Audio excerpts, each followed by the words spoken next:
You ask Tiger to solve. This deals with linear equations with one unknown.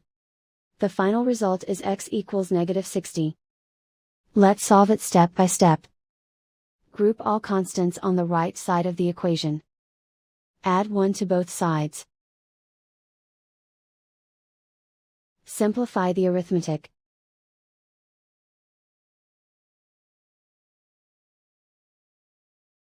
Isolate the x. Multiply both sides by 12. Group like terms. Multiply the coefficients. Simplify the fraction. Simplify the arithmetic. And so the final result is x equals -60.